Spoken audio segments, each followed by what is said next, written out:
रोज सुबह मेहनत करने जाते हो और पसीना बहाकर लौट आते हो, और धन के नाम पर फूटी कौड़ी भी नहीं लाते। अरे बकवास बंद करो राधा। एक तो सारा दिन खेत में हल चलाता हूँ, ऊपर से तुम्हारी बातें भी सुनूं। समझ में नहीं आता कि काम करूं या फिर तुम्हारे ताने सुनूं। मोहनलाल को क्रोध भरी नजरों से देखकर राधा अचानक निराश हो गई।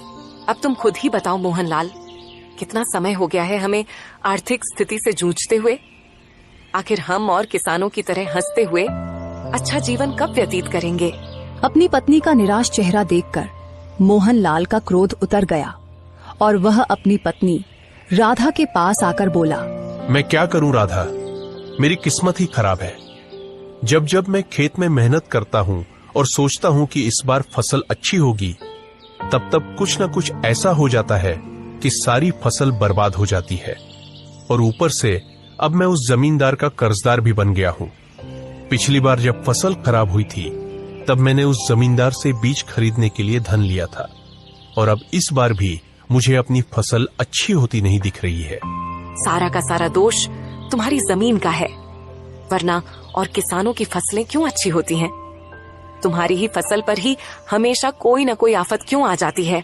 हाँ, कुछ भी हो, लेकिन मुझे विश्वास है कि एक न एक दिन समय जरूर बदलेगा। इतना बोलकर मोहनलाल अपने खेत में चला गया। खेत में मोहनलाल खड़ी धूप में मेहनत से हल चलाने लगा। तभी वहां जमींदार अपने साथी बलराम के साथ आ धमका, अपने खेत में हल चलाना बंद कर दे मोहनलाल।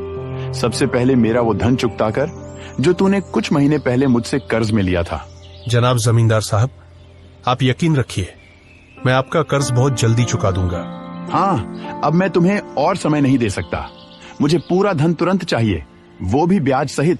जमींदार साहब, आप भी तो देख रहे हैं कि मैं इस समय खेत में मेहनत कर रहा हूं। कुछ दिनों की बात है, फसल आ जाएगी।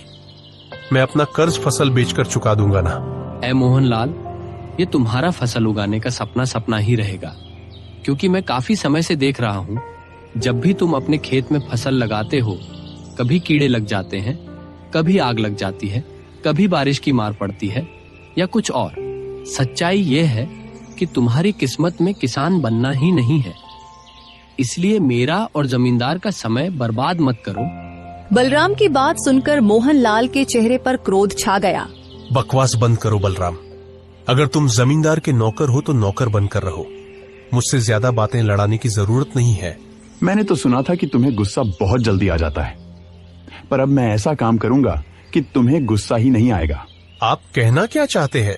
याद है जब मैंने तुम्हें बीज खरीदने के लिए कर्ज के रूप में धन दिया था, तब तुमसे अंगूठा भी लगवाया था। हाँ, याद है। समझ लो, इस कागज पर मैंने तेरी जमीन अपने नाम करवा ली है।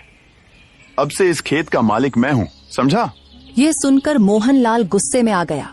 अरे यह तो पूरा अन्याय है।